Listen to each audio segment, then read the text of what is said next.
Hey there, welcome again to another edition of Rappler Talk, particularly in the career section. In this video, we're going to have a conversation with an individual who's probably going to help us in one of the pressing issues in this particular season. It's graduation time.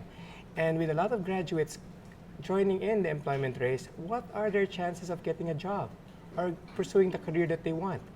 Also, if you note that in the K-12 system, there's an additional of 1.2 million graduating from senior high school, and 600,000 of them are expected also to join the employment race. So with all those students looking for jobs, and if you're a job hunter out there, this conversation is for you. So stay tuned and listen to what possible insights or tips can you get in actually landing the job of your dreams or the career that you want to pursue.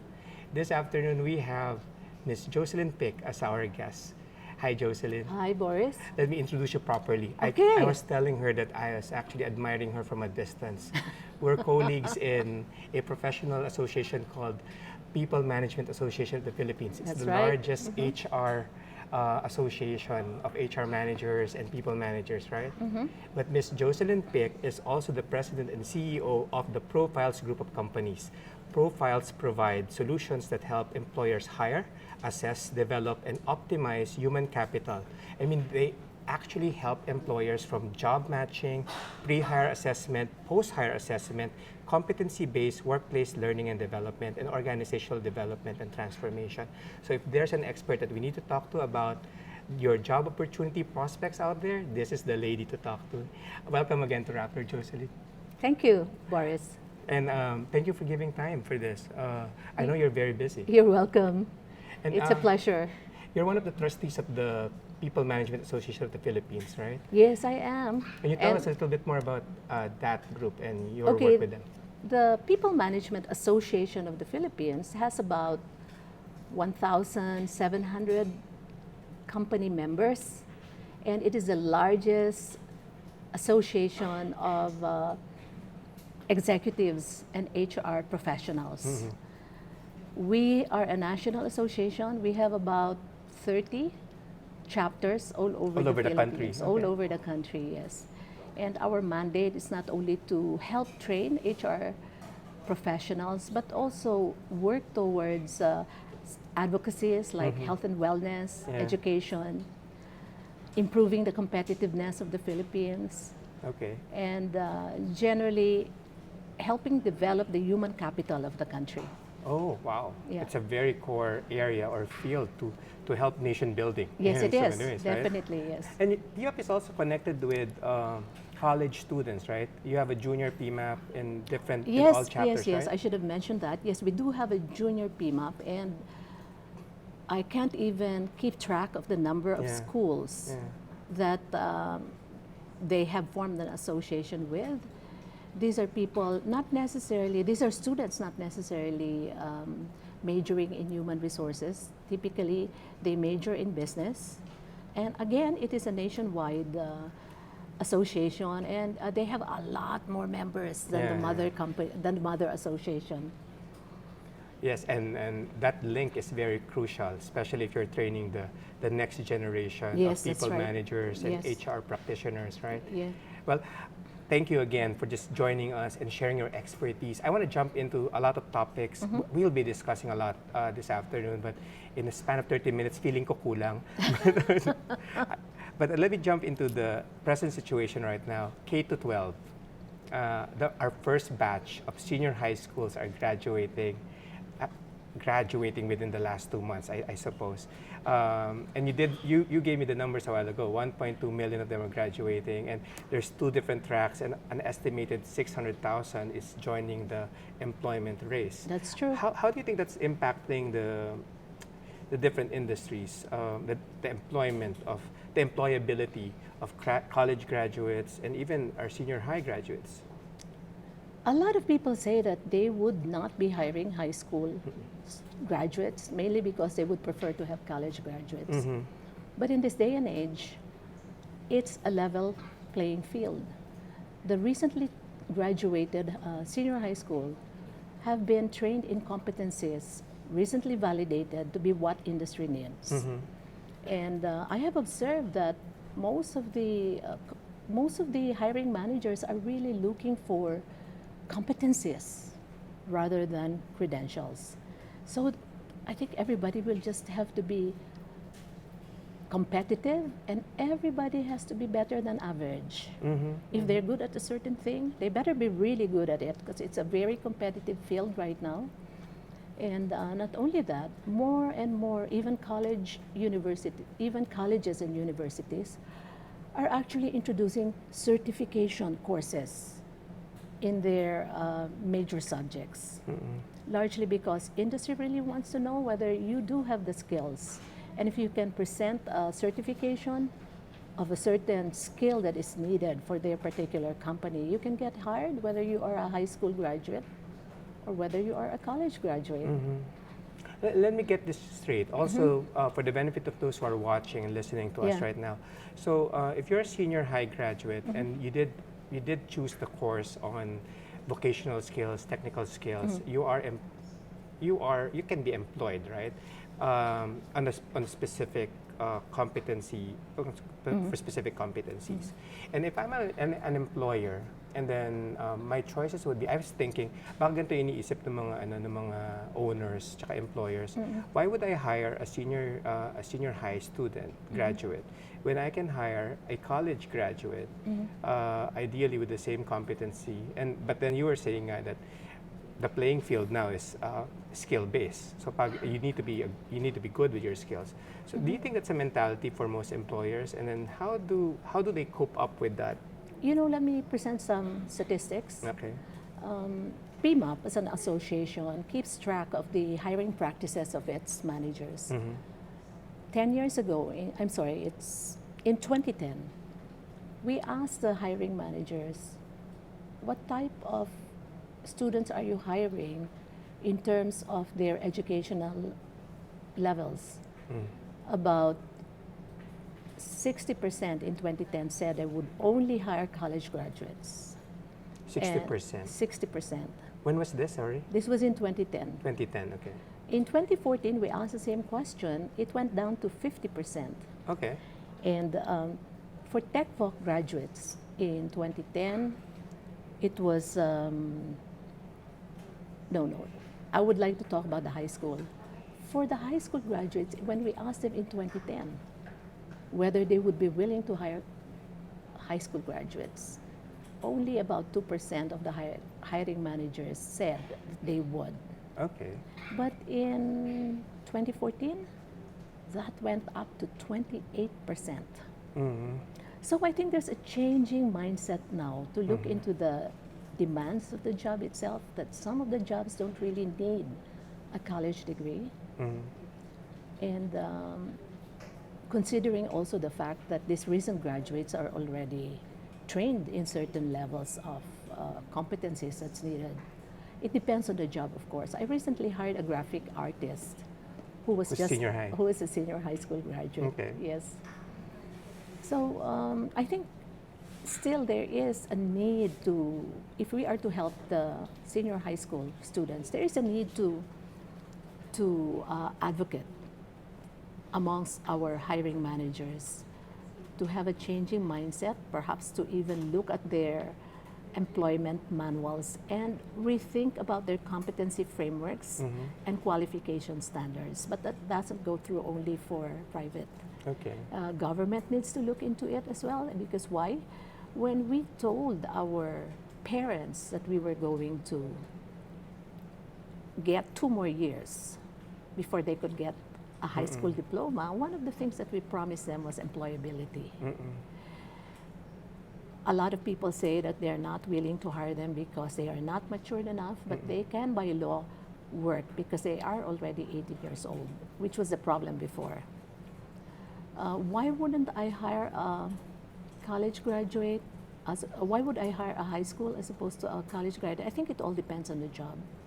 You cannot really generalize. There are certain jobs that would require certain educational levels that only a college graduate would be able to be answer. Able to meet, yeah. Right, yeah. So I like what you're saying. It's actually quite promising. So you're saying, my original thought is, ano yung laban nung senior high graduate versus the college graduate? That was my original thinking, but you're actually telling me that, okay, their chances are actually high because the mindset has been changing over the years, and employers are more open now in actually considering high school graduates, mainly because they have the set skills needed for a particular Yeah, job. you said it quite well, yes. So now let me turn the table.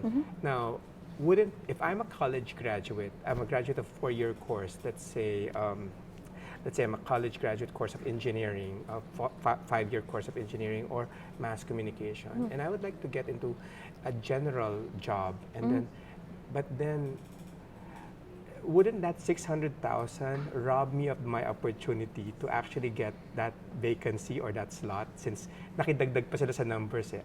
Kanina pinag-usapan natin yung, yung numerical analysis of it, diba? You have X number of probable job vacancies, you have your college graduates scheduled to graduate this year, and you have 600,000 adding up to that. Yeah. So how should I feel as a college graduate? Am I supposed to be threatened by the influx of skilled senior high school graduates? I don't think so, because as a college graduate, you're actually more matured. Okay. You're actually more experienced in the sense that you probably have had many internship hours with certain industries. Okay. And you would have had the benefit of a more holistic education, which I think is really needed.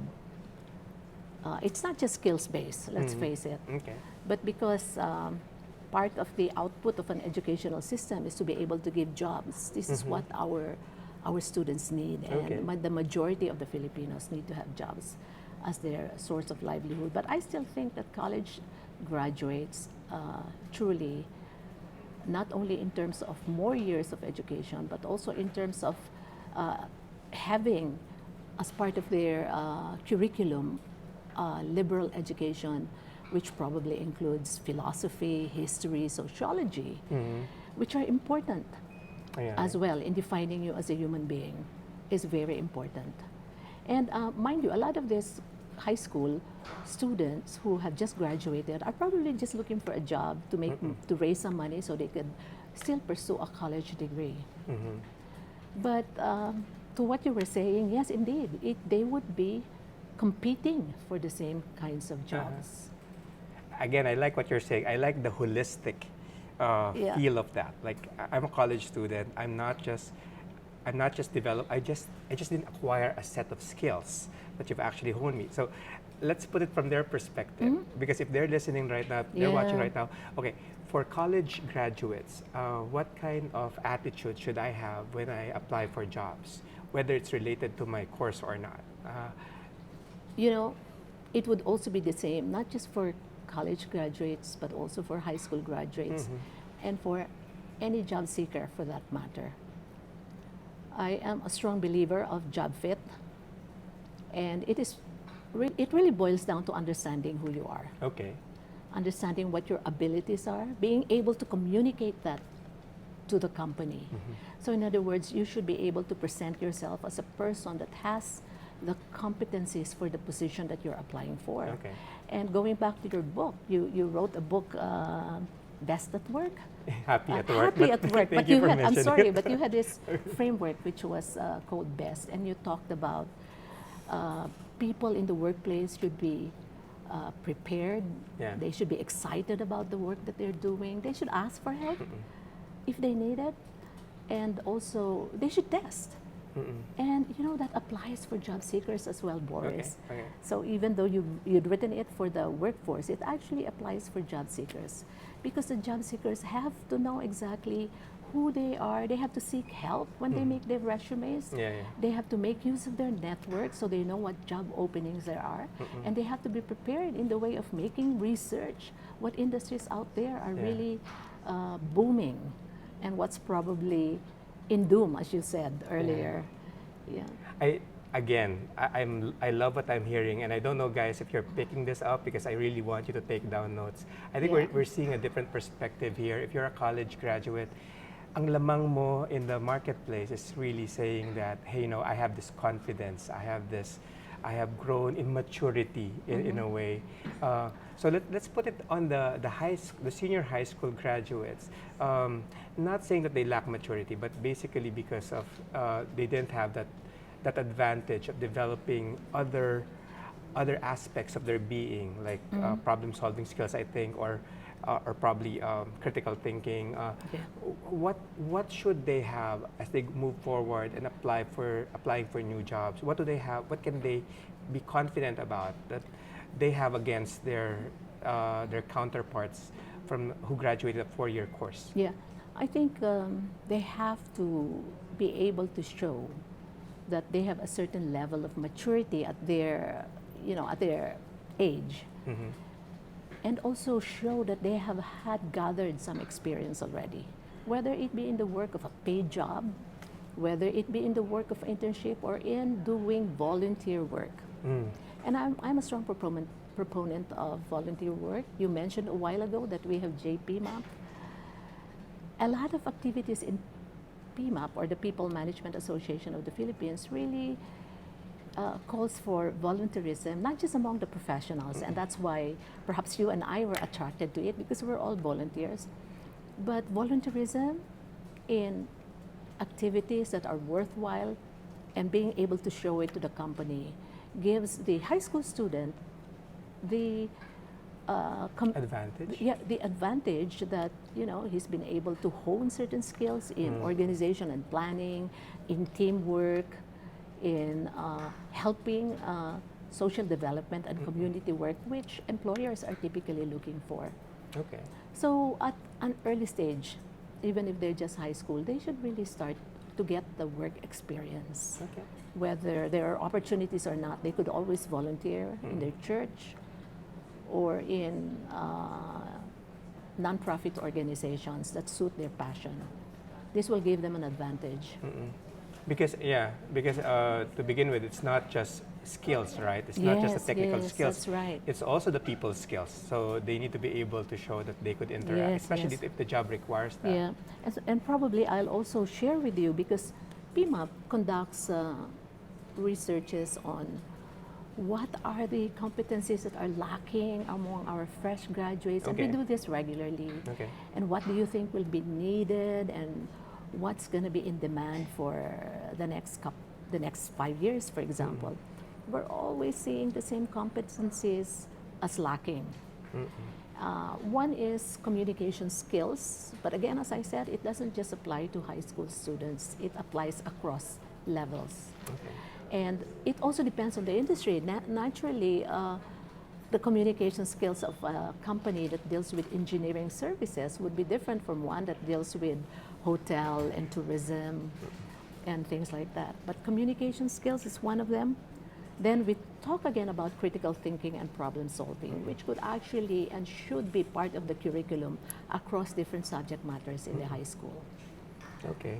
These are skills that are very important, skills that will make the applicant be able to align his competencies with employers, and would make one believe that he does possess the employability skills that companies are looking for. The other thing that's always coming up is initiative. He must be able to show, that he's been responsible enough to initiate certain projects in his school. If he can put it down in his resume, and the first thing really is, if you want to apply for a job, high school, senior high school, make sure you have a resume. Make sure that it's aligned to the industry that you want to apply to. Be aware of what the industry is, and I bet some applicants who just come and they don't even know what position they're applying for. They don't even know what industry or what the company is all about. You will get rejected. Sorry, go ahead. Anything else? Well, the other thing is self-management, which is also very similar to showing that even if you're 18, you have a certain level of maturity already. Learning is very important. We all believe that organizations have to be learning organizations. And I think gone are the days wherein we say, we from industry, we want to have readily trained applicants, because training is always part of what we do in industry.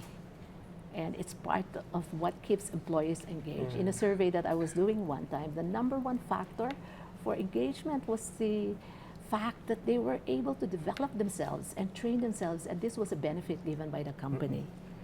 And of course, I would always look, especially now, whether they have the technology, and I would expect that they would have it. As compared Especially to this young generation. Yes, that's true. And lastly, I would say the emotional quotient. Although you might say that it's really the cognitive abilities and the IQ that gets them the job. But It's more than that, no? It's more than that. We have companies that have actually developed tools that use EQ now as an assessment for hiring. It's almost like a combination of not just technical skills, people skills, conceptual or cognitive skills, and the interlap of each one, actually, like EQ and being teachable, and Yes, being teachable, that's right. Josie, I'm going to jump into another discussion because I think a lot of our viewers are interested to know their prospects out there.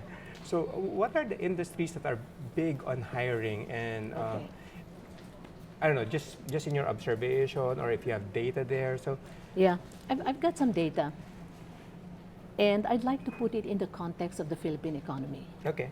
Because we know that the economy is on a high growth trajectory. Since the beginning of the, say, last decade, our average growth rate has been 6.3%, which is the highest 5-year average since the 1970s. So it looks very positive. And the Philippine Statistical Authority that does quarterly labor surveys actually had shown very positive results as well. So it makes one feel that there is a positive employment opportunities for the graduates. In 2016, we had about 41 million Filipinos who were hired. They 41 million? Yes, okay. gainfully employed. Well, if you put that in context, we have actually about 70 million in the labor force, but not everybody is looking for jobs. So we would say that probably about 44 million are actually actively in the market looking for jobs. But we have, or in the labor force, but we had about 44 million in 2016, and in early January 2018, we added 2 million more in the labor force. So we have about 42 million. And the government projects, it's a government projection that I have, that by the year 2020, we will be generating about 7.2 million jobs out there. Yes. So the idea for you, if you're a job seeker, is you want to know what are these industries that's booming, going back to your question, right? But that's a good overview. I mean, at least. What's the unemployment rate now? It's really amazing, because I remember I used to monitor that when I was in college, because it was always double digit. So I was really surprised. It's always been double digit then. It was so always, how's it now? of course, that was a long time ago. It's only like about less than 6%. Wow. Yeah. If I were to look at my data, out of the 44 million labor force that was provided by the Philippine Statistics Authority, 42 million are employed, and our unemployed is only 2 million. So it's very small, and I'm told it's just about 5.5%. Yeah, 6%. Yeah, 5.5 or 6%. That's right. And it looks good for us. It looks good for us, and there are a lot more positions that have been opened that were not around before. Even job titles are so different now. Technology-based positions, I suppose, as new innovations are coming in, those are probably some of the new positions. That's true. But when you talk of technology-based positions, it just doesn't necessarily mean that it has to be in the IT BPM. Because if you talk of other industries that's booming, I have a list here. For example, when you talk about agribusiness, there's also a lot of technology that's needed out there now, but it's one of the booming industries. So I can mention 10. Okay, can you please? Okay, I'll mention it. So we have construction. You see it everywhere, buildings sprouting left and right. And we have a huge demand for construction workers. We have some provinces that don't have high unemployment rate, so they have to get workers from other provinces. The joke is that we're even hiring the people from China and Burma. That's what I heard, which is something But anyway, worth thinking about. Going back to Yeah. this. So agribusiness, construction, and then what else? Banking and finance. Okay. Financial services. And we have wholesale and retail trade is also booming. You see a lot of very successful Filipino companies that's operating here and also going outside of the Philippines. So that's still an option. I mean, considering all those discussions that we talked about, unemployment rate going down, we have 42 million people employed from last year. Shouldn't you think going abroad or working abroad should decrease? I'm not sure about whether it's been decreasing. I think as part of our culture, we Filipinos, we like to experience what it is out there and work. But I'm probably an example. I worked abroad for the longest time, but I came As a back. consultant. Yeah. I was in the field of education, but a lot of people actually return. They return, and there are also jobs waiting out there for people who have been OFWs and are returning, largely on the services area. And the premise there is that they have acquired additional skills that will help various industries. Manufacturing is still booming, and of course the hotel, restaurant, Industry, and hospitality. tourism and hospitality. Yes. Wonderful. So We have the health and wellness, transport and logistics, and education. education. Education, the largest number of professional licenses that are being acquired in the past recent years are teachers, followed by nurses, Okay. then CPAs, Okay. and engineers, and people specializing in the medical field. In terms of those who are professionally licensed individuals, okay. Yeah, some of these occupations actually might lead to a demand that will be difficult to fill up because they are also in demand in ASEAN. You know, we've heard a lot of our teachers, because of their facility with the English language, going to our neighbors and teaching there. Accounting, it's very difficult to get some CPA positions. That's what I've observed. It's one of the hard to fill jobs. And I did read in another research report that the in-demand areas in the country, based on the salary survey that they did, meaning from the ratio of people getting promoted and moving up in the ladder, in the corporate ladder, would be the groups in finance, banking, finance, accounting. Of course, you have their information technology, but are this specific profession, in your observation, also booming? I think they are. And if you look at the positions that are being advertised in job boards, these are always showing up. Yeah. And if you talk about hard to find jobs, these are jobs that keep on having a need to fill it up just because we don't have Enough of. enough. And you know why? It could either be maybe you would say they do not necessarily have the competencies that the employers are looking for, but some of the reasons why, and I'm just talking about this in general terms, is that maybe the compensation that they're looking for does not match what the company is willing to offer. Okay. So one advice for job seekers is to do your market research and to see how much the salary expectation should be in that job. Otherwise, you might just work yourself out of a job. Okay. That's good that you mentioned that. That's actually my next line of question. Yeah. So what tips can we give to our fresh graduates and even job hunters? They may be settled in the job right now. So what are the things that they should, you just mentioned a while ago, do research on compensation and That's benefits. true. Yes. So what other tips would you give them to as they explore the marketplace for job opportunities? Well, aside from understanding where the growth areas are, I think it's really understanding themselves and knowing where they can be happy Okay. at work. Thank you for promoting that again.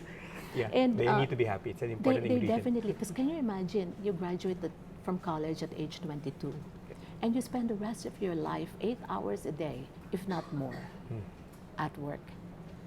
And so I would think that apart from having self-mastery, understanding yourself, you have to be able to test yourself, as you were mentioning in one of your tips, as to whether this particular type of job that you're interested in is something that you are actually like passionate about, and not only that, would it suit your personality? Like we're here at Rappler. I think not everybody will like working here, depending on their personalities.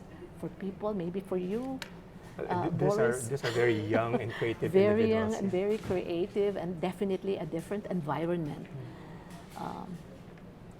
It would call for different types of people. So if you understand this and you understand the work environment and understanding what the job calls for, then you would be able to position yourself and say, no, I don't think I'd like to be a teacher because I'm not people-oriented, or I'm more of a solo person that likes to do my own things. I don't want to communicate with large groups of students. It doesn't mean you're a failure. It just means that you have to go look for another job or another type of occupation. So I think key, first and foremost, is to really to understand yourself. And goes without saying is, would you have the ability to be able to do this particular job? But all the rest are basic. Make sure you post your CV online. I am Make surprised. yourself marketable. Yes, make yourself marketable and show, that is, if you know where you're going to, show that you have the employability skills that the employers are looking for, so that you could add value to their operation. So it's not a difficult, it's common sense, but it's not really easy to do because you have to devote some effort. And what can I say about rejection? It's a numbers game. 7.2 million jobs out there. You get, all you need is one job offer. I always tell people who get depressed that they were not hired after they were interviewed, I say, try again. Move on. Move on, because what it is in the final analysis, it's a numbers game. And all you need is the number one offer for you. And To get yourself started. To get yourself started. And for me, having a job is so important because it adds a lot of self-confidence, self-worth, self-esteem to your being as a person. And I think it's also incumbent upon all of us to make sure that we help the young ones, the job seekers. I know you're a coach, but we could do those things. Do you do career coaching? We actually do career assessments. Yes, and to groups of individuals, not necessarily. To groups of individuals, and probably I might add, the Cebu province has recently been very proactive in it, and they've been out there testing their senior high school students to help them, direct them to what careers they should be going to. Yeah. And the reason why I asked is because some of our viewers might be wondering, how can I get in touch with Miss Jocelyn Pick? Maybe she could help me with my career directions. Oh, yeah, of course, we'd be so happy to do that. And I don't know if you have my email address, but just send us an email, or you could text us, profilesasiapacific.com. And you guys can check the website. Yes, you can check the website, and we would be able to help you. Sometimes we do this as part of our corporate social responsibility. Wonderful. You did mention a while ago, before we started going on air, is that you have an event for PMAP, right? Yeah. An intervention event for senior high students. Can you tell us more about that? Okay, thanks. On May 20 and 21, for senior high school students, if you would be interested, you go to the SMX. Which one? The one in Pasay? Yes, the one in Pasay. And we will be having our member companies be out there talking to you. And they will be ready to hire. I was just talking to one of our member companies, and this is not even IT BPO. In the IT BPO, naturally we say there's a lot of opportunities. With 13 companies, they told me they will be recruiting 1,500 high school graduates. But this was one company in the wholesale and retail industry. And the recruiter there told me, I will be needing 1,000 customer service people that we will be hiring. They're probably in an expansion mode. Okay. But like I said earlier, it really appears to be quite a positive Outlook. outlook. Yes, a positive outlook Well, for job seekers. well, thank you for sharing that. Alam mo what, time really flies so Is fast. it? Yeah, my gosh. I wish we had more time, and I'm sure I Yeah. could generate more insights from you. But hey, folks, if you were watching this video episode of Rappler Talk for the last 30 minutes or so, you probably got a lot of insights from our guest, Ms. Jocelyn Pick. She basically gave us a positive outlook about the future, about the job opportunities that are available out there, which industries to pursue. But generally, the main point that she was saying is that the playing field is all about competencies, skill, confidence. If you're confident about what you're pursuing, if you're passionate about it, then go for it. And also, it's a question of character, level of maturity. And I guess if all these things come together, you would have no problem from landing a job. I mean, if Yeah. rejection happens, then move on to the next one. And sooner or later, you'll find offers knocking at your door. So to all my fellow job hunters and probably fresh graduates who are watching us right now, we wish you all the best. And we know that the future is bright for you guys. Thank you for watching. That's great. Well,